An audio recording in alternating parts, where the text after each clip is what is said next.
I've been single for like a year and I'm finding it really difficult, even more than a year, like a year and a half at this point. I'm finding it really difficult to meet people in person now because of the way things are evolving into technological era. It feels awkward to just walk up to a person and be like, hey, you're cute. Like it feels weird now. I want to work up the courage to start doing that though. Yeah. What you said about the dating apps and they're keeping you on there. I was on Hinge because I heard that Hinge is the one where you're supposed to find true love. But I noticed they never sent me anybody I was attracted to. And you hear a lot of men complaining about that. They're like, women have such high standards. I'm like, no, I'm really not like getting anybody that I'm interested in at all. But they would what they would do, you would get a certain amount of swipes per day. And then they would all be guys I had no interest in. Yeah. And then right when they said you're out of swipes, they would show me somebody that I actually like because they're trying to get me to buy it. And me and one of my guy friends, we tested it out because he's on Hinge, I'm on Hinge. We're just friends. We don't really have like a chemistry as far as like romantic chemistry, but based on who we are, we're both musicians. Like we kind of look the same. Like he's a brunette, I'm a brunette. Like we feel like we're like the same level of attractiveness on like the 1 through 10 scale. In theory, he and I should we should see each other's profiles on there. We were like, put your Hinge on. And we went out together at like a bar. We were actually like trying to be each other's wingmen. We're like, put your Hinge on. We were sitting next to each other and swiping and we didn't see it. Like we're literally next to each other. Yeah. We're sitting next to each other. In theory, like we would be the perfect match for each other right now. Like I'm a musician, you're a musician. We're the same age. We look the same. Like what the fuck? And that's when we realized we're like, they're trying to keep us hooked. They're showing us people that are like kind of cute, but like we want a little more and they want us to pay a lot of money. On the other hand, Tinder, they don't really have a lot of like that, but they have a lot of people. They have a lot of crazy people there, but like they don't like. I've seen my friend on Tinder. Tinder is more honest in terms of not making you pay, but for some reason, Tinder has this reputation of being like, everybody's just here to like nobody's here to actually fall in love with each other. And I could say from personal experience that that's been my experience. I've never found anybody on Tinder who's like serious about a relationship. So it's like you get one or the other. Either you have to pay to find love or you can find endless options of even people that you think are attractive, but they're going to have some like crazy kink or like all kinds of weird stuff like that. So yeah. And just to follow up with several things. So unfortunately, you're absolutely right.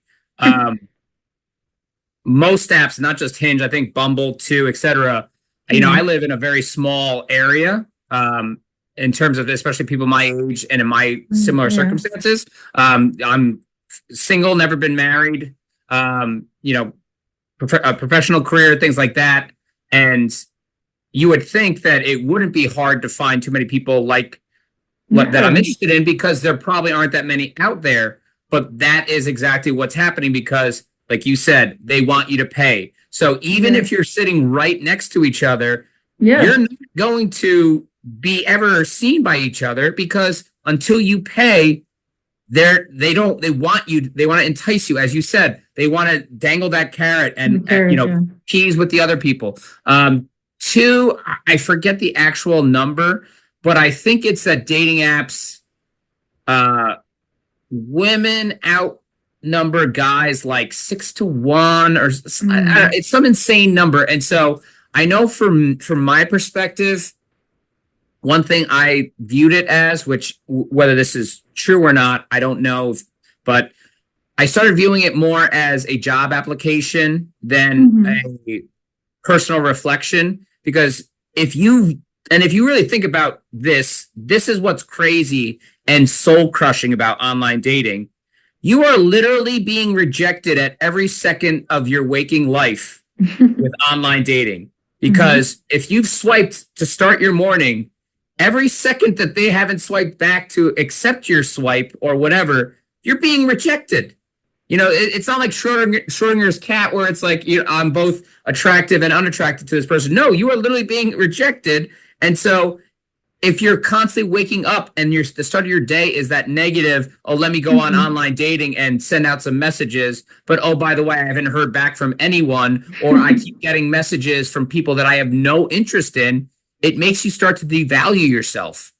And with jobs, it was horrible. Now it's even worse now. So 95% of all applications never get seen. Hey guys, it's me, your host, Andrea Pranzatelli. If you enjoyed this clip today, please don't forget to hit subscribe.